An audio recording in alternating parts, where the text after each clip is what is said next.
let's have you maybe just give us a sort of brief look into what you're going to talk about in your keynote tomorrow. So I'm going to talk about human genome editing with a particular focus on what we refer to as heritable human genome editing. And that's when the changes you're making are not going to die off with the patient when the patient dies, because on the assumption that the patient reproduces, that change will be passed on to subsequent generations. So what's exciting and also fearful is you're talking about taking over the human evolutionary story. Right. And that's specifically gene editing. So the mechanism for that, and I think you've recently published a book specifically about CRISPR. Is that the mechanism by which people are doing that gene editing, or are there other mechanisms? Well, there are other approaches that have been used in the past, but really they're almost all being replaced by CRISPR because it's cheaper, it's more accurate, it's more effective. And honestly, CRISPR is today's technology, and who knows what it will be in the next 10, 15, 20 years. So the technology itself will probably evolve. Right now, though, I think what we're seeing is the possibility of this hypothesis, if you will, that we could make these kinds of changes getting closer to reality because of this latest opportunity to do what we call genome editing. And so in that context, I think the world has changed in 2012 with the understanding that we're possibly setting ourselves on a particular path. Right. I think in the popular imagination, it's giving you the ability to stay up longer or be smarter or whatever. But what are these changes that you're proposing actually aiming to do? Well, that's a really interesting and I think important question, because in terms of the conversation right now, the focus is on dealing with heritable diseases. So how might we be able to ensure that children are born healthy without a particular heritable disease? But the reality of it is, and I think many people see this quite clearly, is that that would not ultimately be its future. That would not be the main reason that people would probably use this technology. And the reason for that is there are other technologies currently available which are not only cheaper and already available, they're actually safer. And so what kind of prospective parent is going to consent to the manipulation of their genetic material and whatever the potential consequences are of that when they could just have a different embryo, come into being and into life? And so really, I think what most people are focused on with this technology is the potential for enhancement, the potential for improvement, the potential for non-health related changes. And that's where you hear people talking about things that are either cosmetic or increasing IQ, increasing athleticism. It's that whole imagination which is being unleashed with this technology. And why? And CRISPR is no longer just in the realm of the academy. It is really leaked out into the popular imagination. So why has that technology sort of rocketed to prominence? Well, I think what happened is a year ago, a little bit more than a year ago now, a Chinese scientist actually went forward and did this work with human embryos, put those modified embryos back into a woman, and children were born. Now, the context in which this science was done arguably fit the discourse or the rhetoric around looking at a health condition, because these embryos were being genetically modified such that the offspring, the children that would be born, would have resistance to HIV. So it looks like it's kind of still in the realm of health.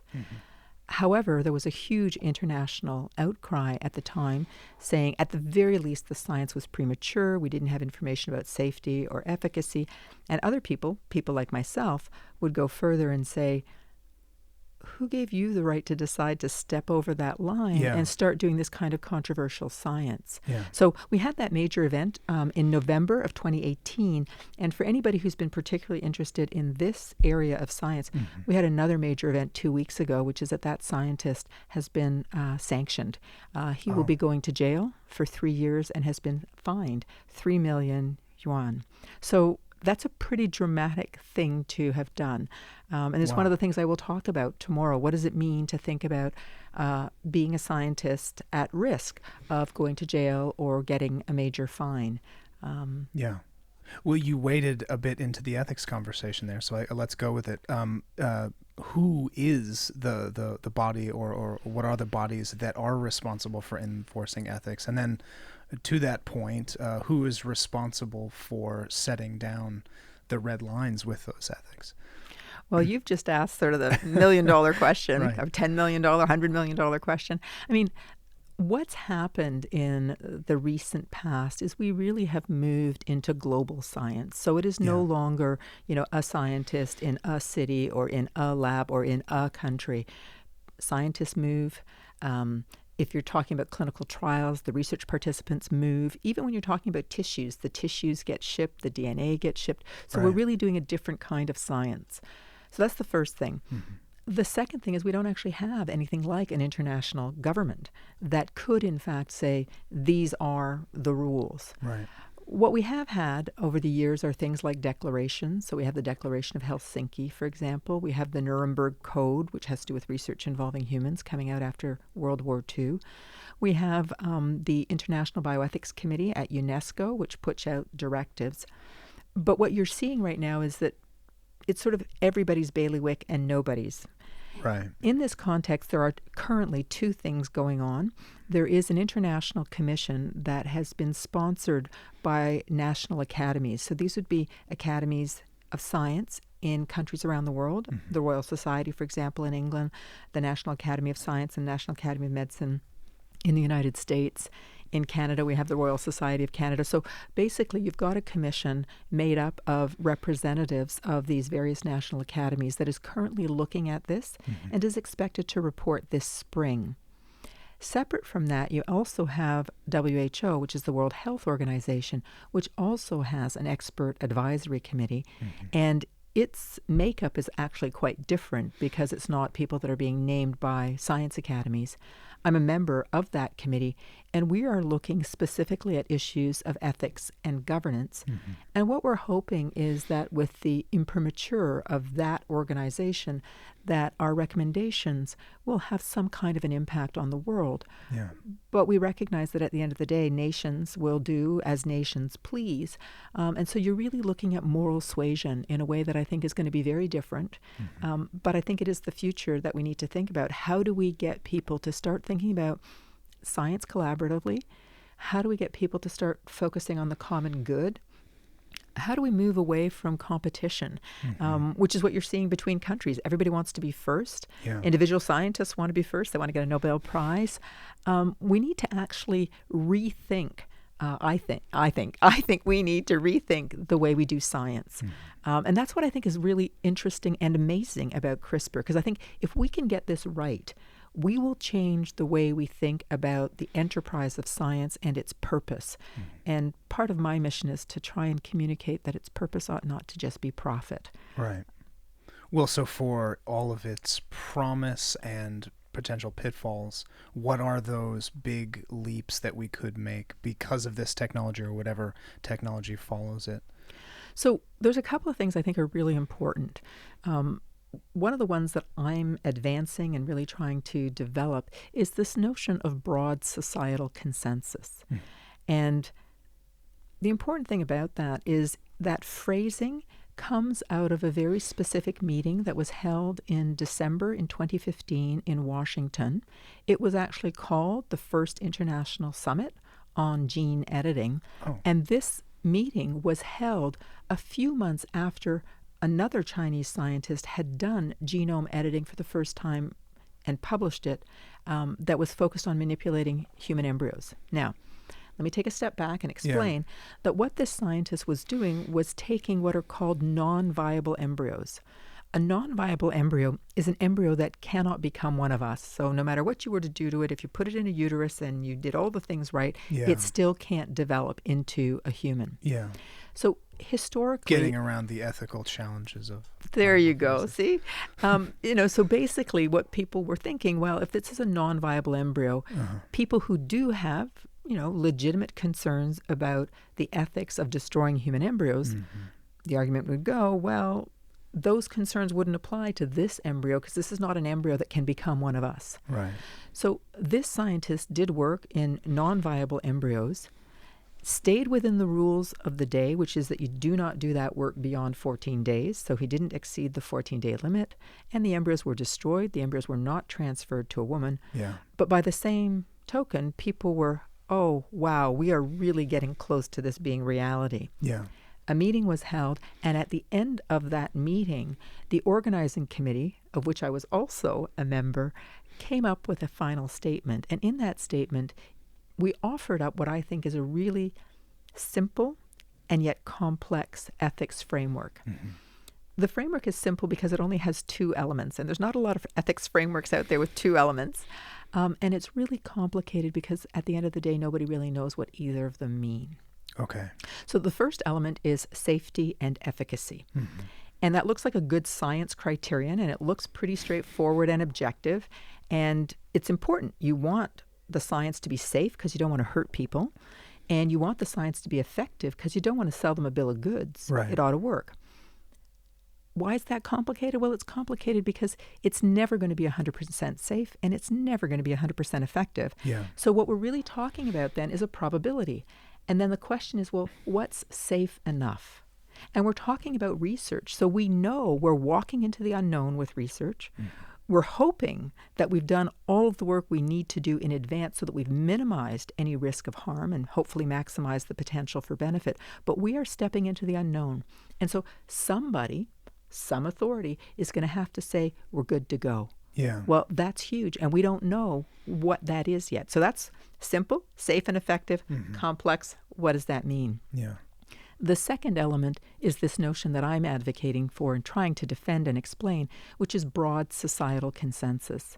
And so the claim was, if we're going to go down this path, it's not for a few elites, be they scientific elites, corporate elites, political elites. It's not for some subset of humanity to say, yes, we're taking on this project and we are going to change the human species over time. And we can be talking, lots of time. But you're setting out on a particular path. And so the claim was, at some level, the human genome metaphorically belongs to all of us. I mean, it's something you and I have in common, right? Yeah. And we've just met today. Yeah. And, I think it's really important to appreciate there is no such thing as the human genome. And yet at the same time, it's what makes us part of a community, part of a family, et cetera. And if we're going to take on this massively important project, we should all be on board. Mm-hmm. Now, I think that's pretty simple. And then, yet again, it's pretty complex, right? Because we are, 80 billion people on this planet? Yeah. What are we? We're something like that. 8 billion. 8 billion, okay. Thank goodness we're not 80. I know. After I said it out loud, I thought, no, there's something wrong with that number. What have I said wrong? And I'm sitting there looking at you. Okay. All right, so let's start again. Yeah. So there's 8 billion of us on this planet, and we are not all going to agree. Right? There isn't anything we all agree on. So what does it mean to say we're going to have broad societal consensus? Yeah. So what I'm trying to articulate is that broad societal consensus is about unity, not unanimity.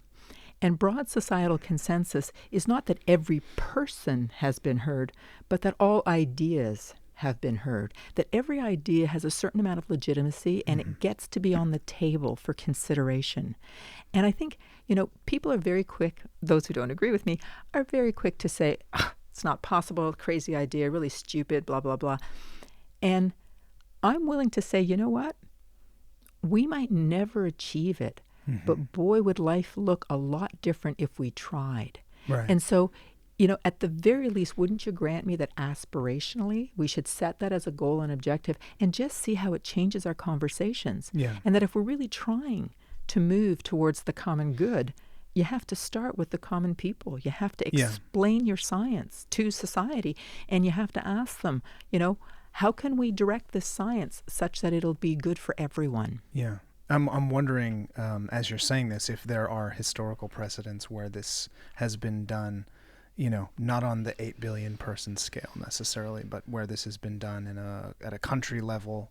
I'm sure it's hard enough to get any one nation to agree on ethical boundaries, but to get a global consensus on ethical boundaries, it seems like a box of cans of worms, if you will. Right. Well, I think the interesting response from my perspective is I can legitimately say both yes and no.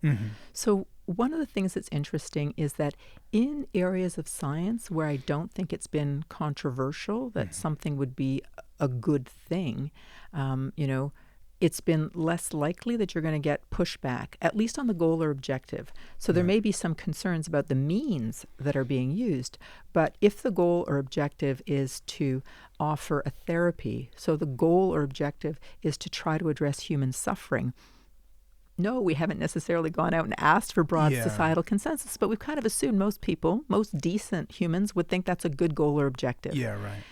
When you move away from those where you can kind of say there's reason to assume we're all on the same page, then you have to say, okay, we can't make that assumption because now we know we're moving into controversial territory. When you move into controversial territory, and I think this is controversial, why?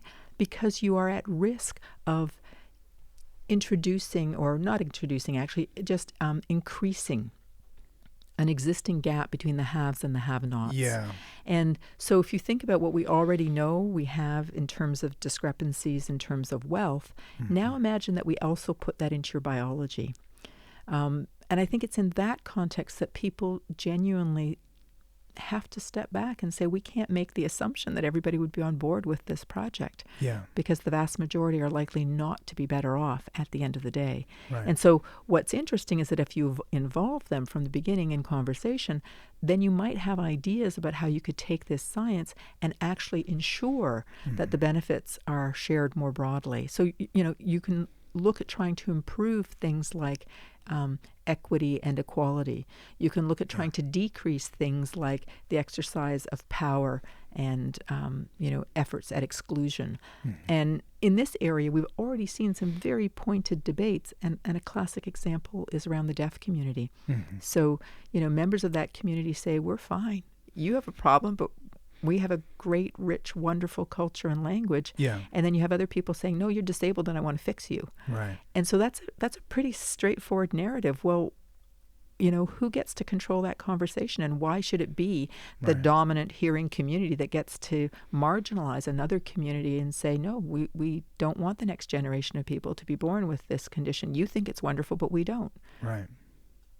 You're an author. And you published a book in September. Are there any other areas that we haven't touched on that you'd like to sort of tease out in this conversation? Yes, there is actually. I mean, I think the book that I've written is unusual for a typical ethics book. And I think it's unusual on several fronts. Is that the way that you intended it as an ethics book? Is it Yes. something you use in the classroom as well, kind of thing? Or?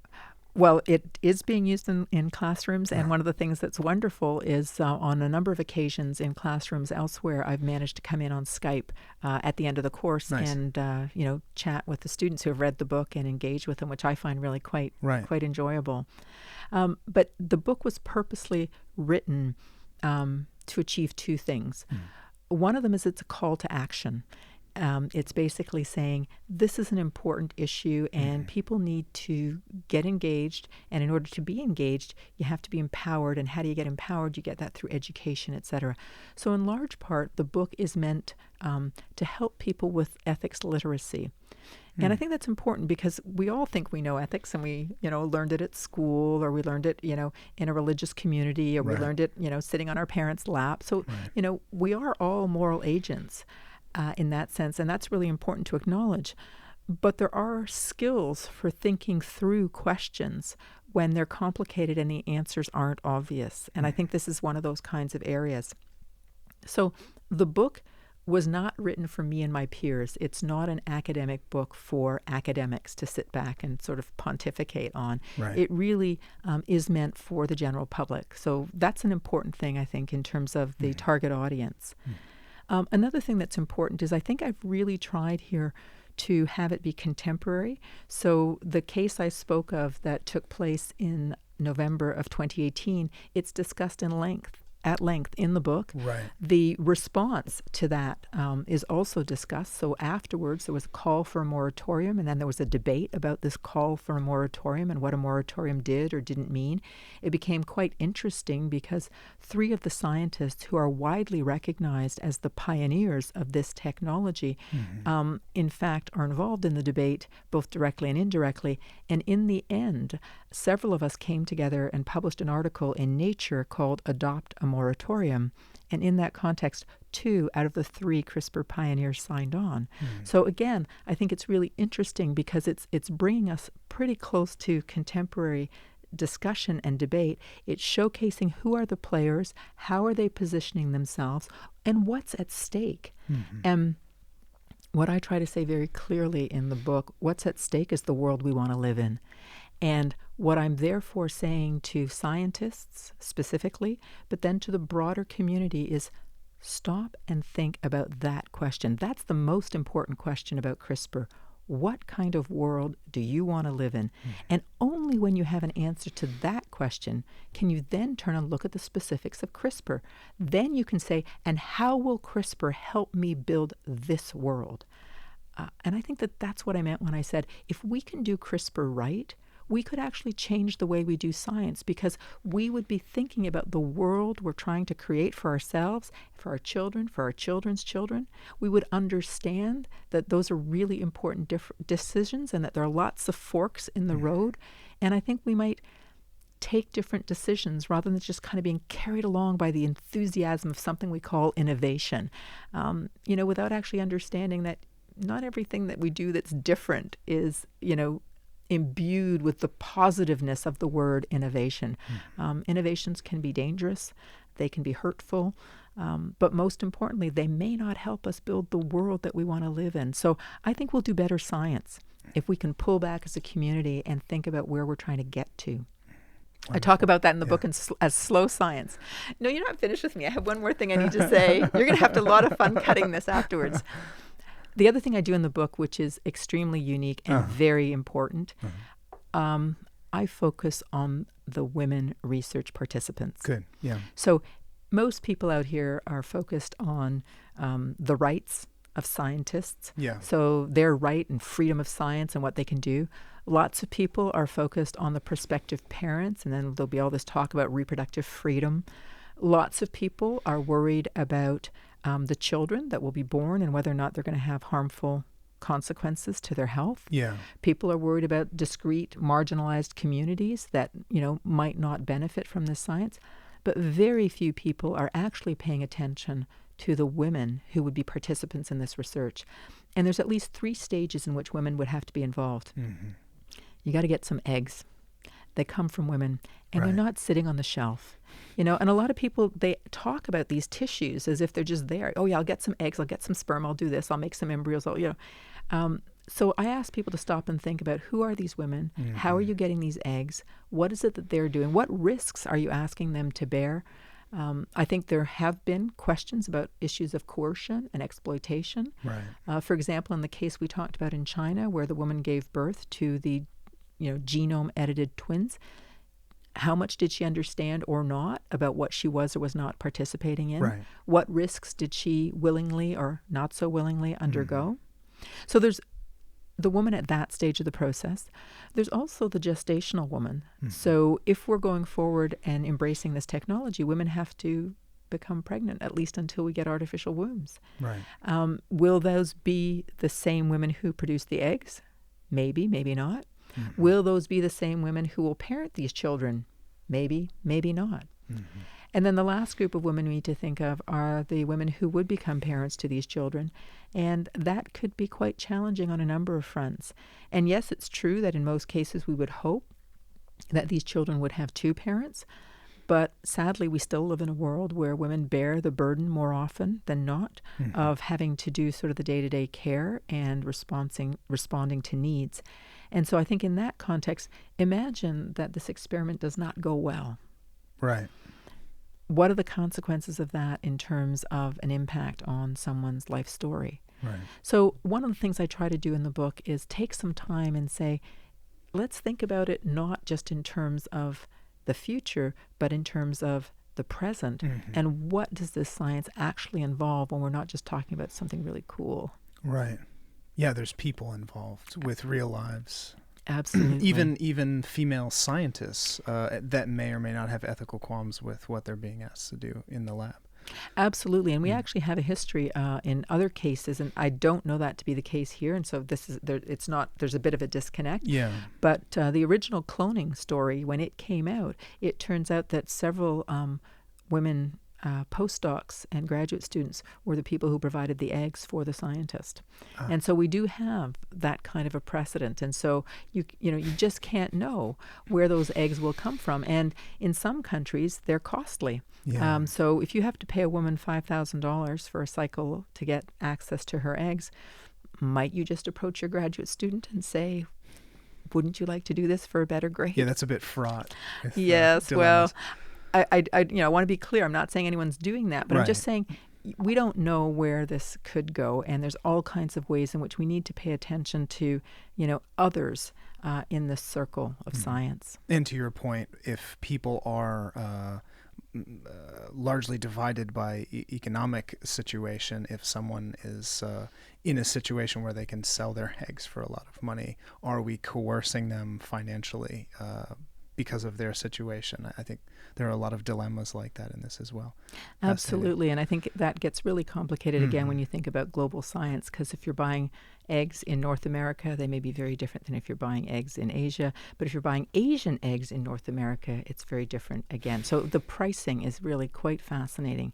And the other thing that's quite fascinating about the pricing is it changes depending on the intention. So if you want those eggs to actually make babies, they're going to go at one price. If you want those eggs to possibly use for research, they might go at a different price. Nobody's talking just about the market in these tissues in order to go ahead and do this kind of work.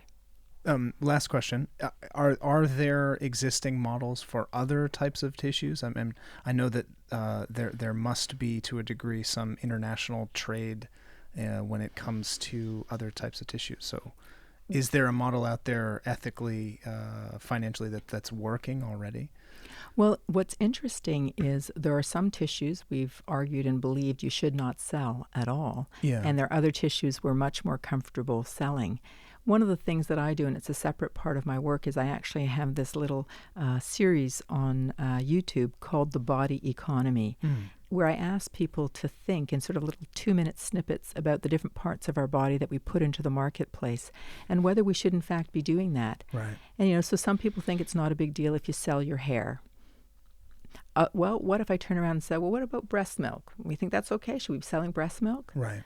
What about your plasma? Should we sell your plasma? Right. What about your eggs? Should we sell your eggs? And part of what I'm trying to do is to say to people, what happens when you approach people that have nothing to put into the marketplace but their bodies? Yeah. And how different is that from other times or periods in history where we've ended up really exploiting vulnerable people? So I think there are ways in which we want to have a system actually that doesn't so much rely on the market. But then you need to really understand how do you then prevent things like coercion and exploitation. So there you'd be thinking about solid organs. Most of the time we think that those should be gifts. We talk about them as the gift of life. Yeah. And there was a time with respect to reproductive tissues, so sperm and egg, where we also talked about that as the gift of life. But we've really moved on that in certain countries. So some countries still explicitly prohibit it.